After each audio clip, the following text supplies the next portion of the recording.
শুরুতেই বলছিলাম যে তুমি কোনো পর্দাতেই কাজ করো নাই, তারপর একজন সেলিব্রিটি। পর্দার অফার কখনো পেয়েছো?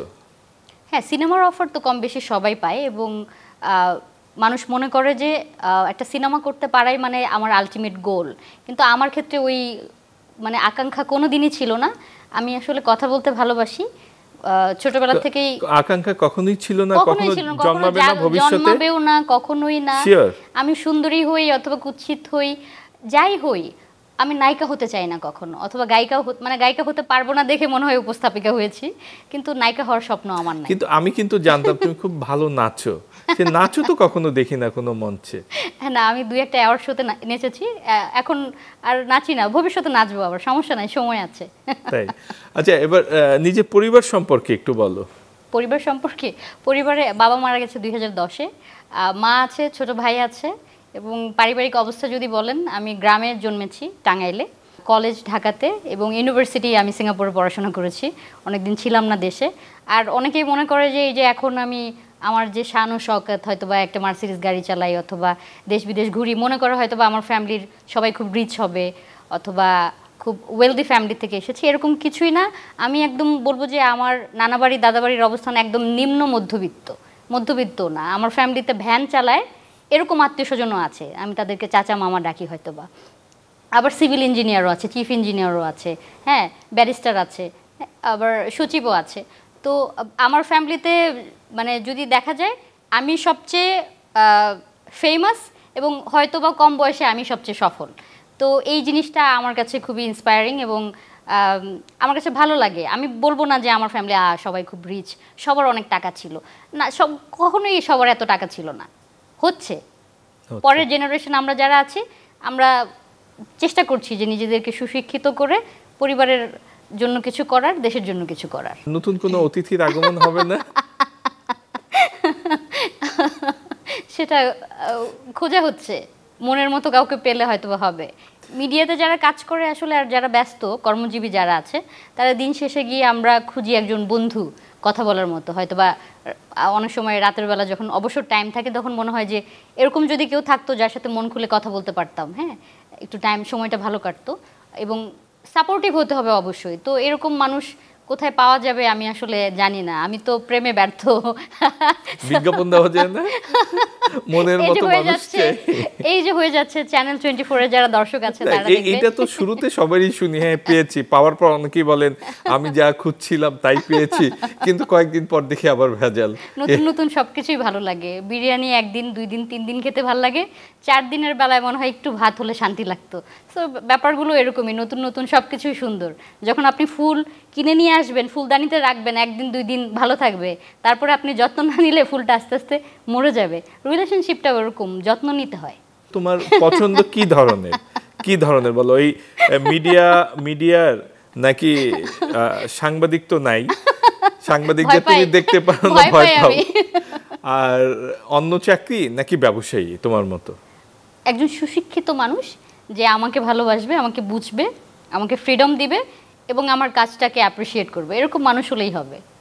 আচ্ছা, তার মানে তৈরি করে নিতে হবে আর কি, যেইভাবে বললা এইভাবে। তো আসলে জন্ম মৃত্যু বিয়ে তো আসলে উপর থেকে আল্লাহ নির্ধারণ করে দিয়েছে, সো যা কপালে আছে তাই হবে। তোমার এই ছবিগুলো দেখছিলাম, অনেকগুলোর সঙ্গে হয়তোবা বোঝা যাচ্ছে কিছু ফটোশুট করা আছে।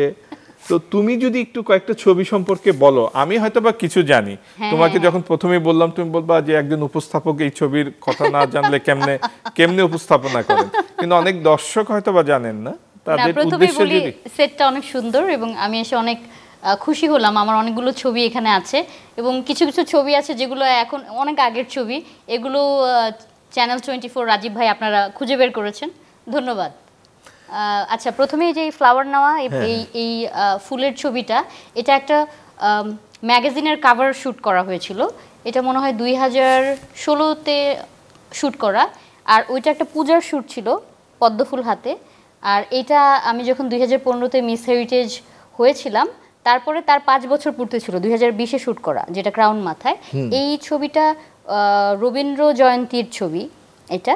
আর এই ব্লু কালারটা, এটা একটা অনুষ্ঠানে গিয়েছিলাম, তখন অনেক শুকনা ছিলাম আমি, অনেক বছর আগের ছবি। পরেরটা একটা ফটোশ্যুটের ছবি। এই পরেরটা একটা ফ্যামিলি ফাংশন, সেটার ছবি।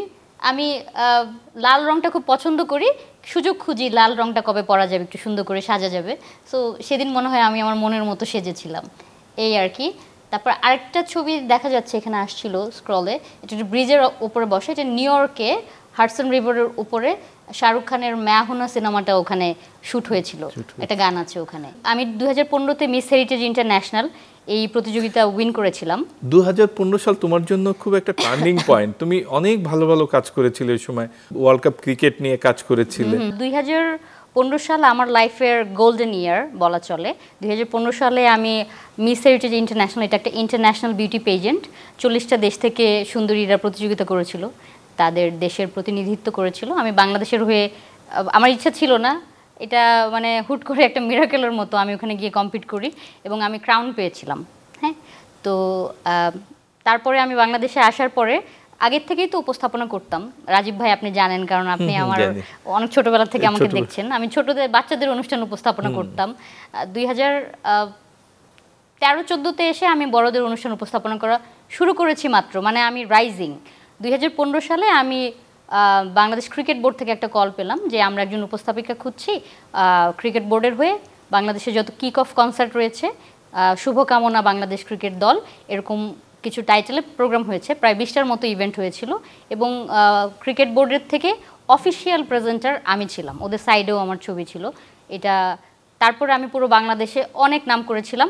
তারপর আমি অনেক ভয়ে ছিলাম, যে কারণ আমি ক্রিকেট নিয়ে উপস্থাপনা করছি কিন্তু ক্রিকেট সম্বন্ধে আমার কোনো ধারণাই ছিল না। আর সেই ক্রিকেট ওয়ার্ল্ড কাপটা হচ্ছেও অস্ট্রেলিয়াতে হচ্ছে, অস্ট্রেলিয়া নিউজিল্যান্ড। হ্যাঁ, তো তখন হচ্ছে আমার ওরকম একটা ধারণা ছিল না, কিন্তু আমার অনেক কষ্ট করতে হয়েছে, অনেক পড়াশোনা করেছি, অনেক খেলা দেখেছি, ম্যাচ দেখেছি এবং বাংলাদেশের অনেক লিজেন্ডারি ক্রিকেটার ছিল, তাদের নামও আমি ঠিকমতো বলতে পারছি না, মানে আমার মুখস্থ না। তারপরে আমি অনেক কষ্ট করে ম্যানেজ করেছিলাম, বাট ভালো করেছিলাম। ওর পর থেকে আমার আসলে আর ফিরে তাকাতে হয়নি। বাংলাদেশের যত মেগা ইভেন্ট আছে তখন তো বাংলাদেশে তোমাকে ফিরে তাকাতে হয়নি, কিন্তু তুমি যে ওয়ার্ল্ড কাপের কথা বলছিলা, সেই ওয়ার্ল্ড কাপে কিন্তু বাংলাদেশ খুব ভালো করেছিল, অনেক ভালো করেছিল। ইংল্যান্ডকে হারিয়েছিল, অনেক বেশ কিছু দলকে হারিয়েছিল, আইসিসির সহায়তায় ভারতকে জিতানো হয়েছে এরকম অভিযোগ ছিল তখন।